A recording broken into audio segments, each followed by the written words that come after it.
Andito nga pala ako sa Daiso kasi may kailangan akong bilhin. At dahil mura lang dito ko naisip bumili. Kasi mura na, maganda pa ang quality. Dahil mahal na ang bilihin ngayon, kailangan natin magtipid. Bali, nagpunta nga muna pala ako doon sa mga salaminan. Ayan, may nakita nga ako at nagsukat nga ako. Pero ang talagang hinahanap ko ay yung reading glass, guys, kasi medyo malabo na rin yung mata ko. Magandang mamili dito kasi lahat nandito na. Mga gamit sa bahay, pang makeup, yung sarili mong gamit sa katawan mo. Tumigil nga pala muna ako dito sa mga earrings. Dahil guys, mahilig talaga ako dito. Yung gagamitin mo lang siya guys pag papasok ka sa work or lalabas ka sa malapitan lang. Hindi kasi ako guys mabubuhay ng walang hikaw. Kahit mura lang, basta may hikaw akong suot. At ito naman mga pang makeup. Ang gaganda ng color niya guys. Sobrang girly. Yan, may mga pang brushes dyan. Pang eyebrow, eyeliner.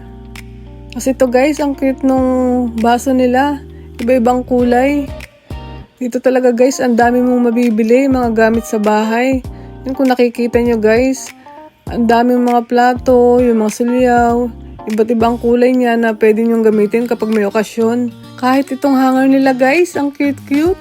Pang cabinet lang siguro to, yung paghahangiran mo ng mga panlakad mo. May mga gamit din sa cellphone katulad ng headset, ng case, charger, power bank, na hindi mo na kailangan pumunta pa sa mga mamahaling guys. Dito mabibili mo pero ang titibay nilang gamitin.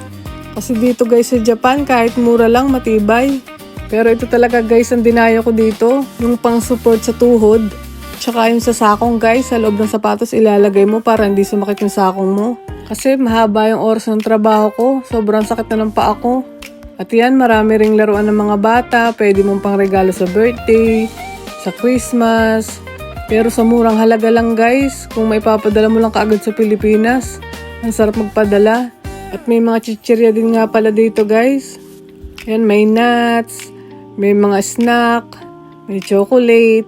Basta lahat nandito na guys, kaya ang dami talagang namimili dito kasi mura lang. Dito rin ako nabili ng mga pambaon sa trabaho, yung maliliit na biskwit, chichirya.